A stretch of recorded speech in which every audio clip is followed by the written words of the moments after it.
የሱረቱል ኢቅራእን ስም ሳየው በጣም ገረመኝና እንደው ባካፍላችሁ ይጠቅማችኋል ብዬ ያሰብኩትን አንድ ሐሳብ እንደው ሼር ላድርጋችሁ። ይሄም ምንድነው ለምንድነው ሱረቱ ኢቅራእ የመጀመሪያው ከአላህ Subhanahu Wa Ta'ala ወደ ምድር የወረደው የቁርአን አያ ሆኖ ሲያበቃ የሱራው ስያሜ ግን አለቅ ይሆነው? አለቅ እንደምታውቁት የሰው ልጅ ያፈጣጠር እርከን ውስጥ ሁለተኛው ደረጃ ነው። ማለትም የሰው ልጅ ከኑጥፋ በኋላ ከስፐርም ከመንይ በኋላ ያለው ስቴፕ ማለት ነው። የማህፀን ግድግዳ ላይ የሚንጠለጠል የሆነ አካል ነው አለቅ ማለት።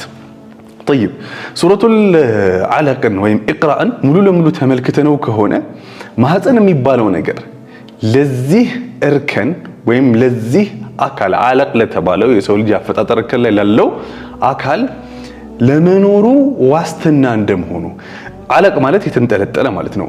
ማህፀን ላይ ካልተንጠለጠለ እንደሚሞተው ሁላ በደም መልኩ እንደሚወጣው ሁላ የሰው ልጅም አላህ ላይ ካልተንጠለጠለ አላህ ላይ ሁሉን ነገሩን ወደሱ ካላስጠጋ እንደሚሞት ነው የሚጠቁመው ይላሉ። ሽፍቱ ማህፀን ከሌለ እርግዝና የሚባለው ነገር ጭንግፍ ነው የሚለው፣ ይጨናገፋል። ልክ እንደዚሁ ህይወታችንም ላይ አላህ ከሌለ ልክ ማህፀን ላይ ተንጠልጥሎ የነበረው አካል ወድቆ ደም እንደሚሆነው እኛም እንሞታለን ማለት ነው። the point is here ህይወታችን